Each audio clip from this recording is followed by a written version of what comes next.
Hi, everybody. I'm Bryan Mudd, a fan of South Plains politics. Here's your talking points for this week. Teachers spend a lot of their own money getting classrooms ready for a new school year, but soon could those expenses also include buying their own ammunition? And the governor asking experts from all over the state for new ideas to prevent domestic terrorism like we saw in El Paso. A look at how Lubbock's going to help with that fight. From the studios of KMAC Television in Lubbock, your local election headquarters. This is Talking Points with Bryan Mudd. Sponsored by Capital Mortgage Services. Thanks for joining us, everybody. Also this week, holding the power. The thing about politics is that even after you're elected, you're still pushing your way up the ladder of those who make big decisions. Once you get your hands on a little bit of that power, most folks won't want to give it up unless there's a darn good reason. And so we are left to continue to speculate about Lubbock Representative Dustin Burrows. Remember, the three-term House member had managed to work up that ladder a bit, aligning with Speaker Dennis Bonnen, taking the lead on the tax reform writing in the last session, and being named chair of the House Republican Caucus. A huge deal, especially at a time when Texas Tech had to overcome some hurdles to get its agenda through. And all of that was about as successful as it gets, but Burrows was also part of the mess of a meeting with the leader of a political nonprofit where he and the speaker reportedly offered him media credentials in exchange for doing some campaign dirty work. Burrows has said nothing publicly since all of this happened, and that lack of explanation has angered some constituents and some of his political allies. Apparently to the point where Burrows felt it was time to actually give up some power, and he resigned as Republican caucus chair late this week.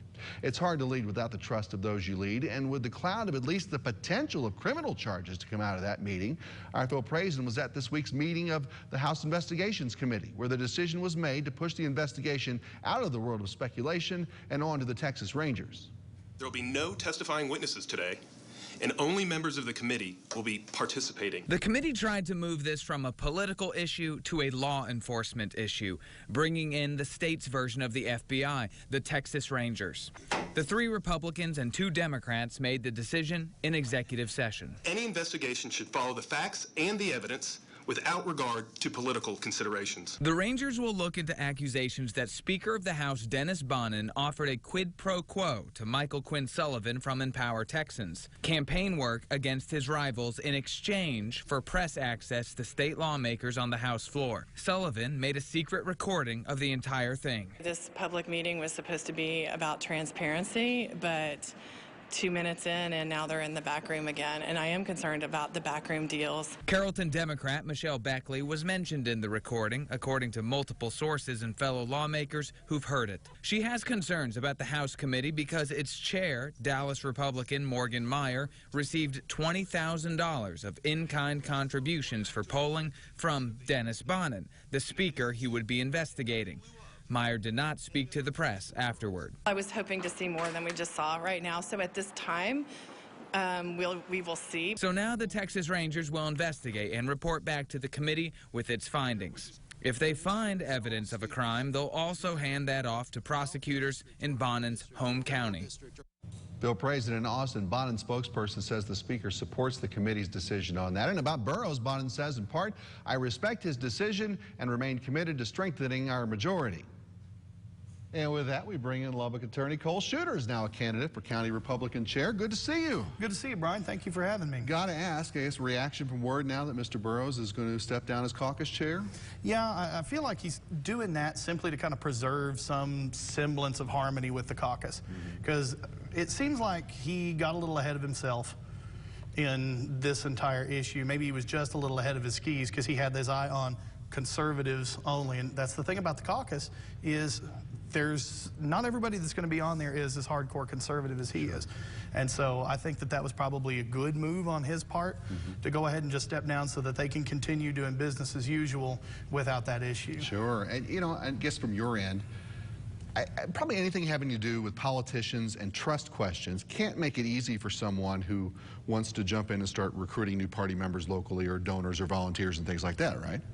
Well, I mean, it's not necessarily a trust issue on Burrows' part, right, as far as I see it, simply because he was looking out for the conservatives, and we haven't heard the tape yet. Right. That is my biggest thing is, before anybody goes through and forms an absolute opinion on it, I would like to be able to hear the tape. I can't blame MQS for holding on to it because it's driving traffic to his website. It is getting him plenty of hits, and that's ultimately what he's out to do. But before anything is decided, I think we need to go ahead and hear the tape first. Oh, yeah. Steve Evans deciding he's not going to come back to the job as county chair here. What made you decide to try to jump into all this? Okay, so Steve did an excellent job, and good friend of mine. And I was in some ways sad to see him go, but I'm excited for my own opportunity. I started with the Republican Party in about '02. And when I was in Lubbock High, I was actually the president of the Lubbock High Teenage Republicans. That is how nerdy I was back then as a kid. I've always been kind of a policy wonk. And so I was involved in that, and in '04, Robert Pratt said, come work for me. So I was the office staff for him. Then I was college Republicans chair when I was at Texas Tech in undergrad, and then just kind of kept going with that. I had a little bit of a period where I wasn't particularly involved because I was in law school. And when you're in law school, your first year you can't even have a job without approval in there. And so I figured, if I'm paying this much for it, because no one's paying my way on this, if I'm paying this much for it, I need to go ahead, take the time out, and study. Before that, I was a reporter for the ABC radio affiliate here at the time. You can't really be particularly partisan when you do that. Tell you, but I was always there. I mean, it's tough around here. It's hard. It is. Because you've got that in the back of your head going, no, no. Or you're interviewing an elected official, smile. Right.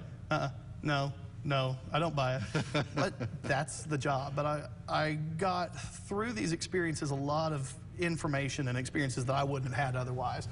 And so when Steve announced that he wasn't going to run, and a few folks had approached me and said, well, we don't think Steve is going to run again. And I always told Steve, I will not run against you. I think you're doing a great job. When you're done with it, I'd like a shot. And so a few folks had approached me and said, we'd like you to consider it. And I thought, okay, I'll give it a shot. So here I am. And here you are now. So are there changes to be made, or are we still trying to roll the same train down the track here? The thing is, I think we're actually in a pretty good spot as far as the Republican Party goes here, because we're in Lubbock, step one. What we've got to work on, and I think Steve has done a good job of it, is going to be continuing a lot of those things that he and the past party chairs have done, like Carl Tepper, Chris Wynn, all the way back to Pratt, McDougal. The things that we've got to do is make sure we recruit strong candidates. And we can't let anything go, because if you look at the way a lot of the elections break down nowadays, Lubbock is still very conservative. Texas is not as conservative as it used to be.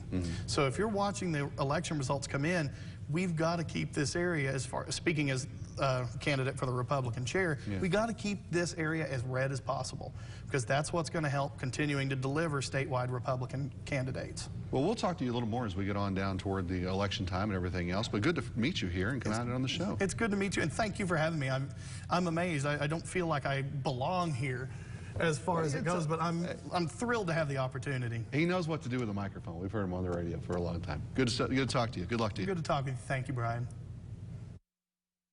And let's do this week's poll question. Do you approve of the job Greg Abbott is doing as Texas governor? Talk to us on the KMAC News Facebook page and on everythinglubbock.com. Click on Talking Points and give us your opinion there.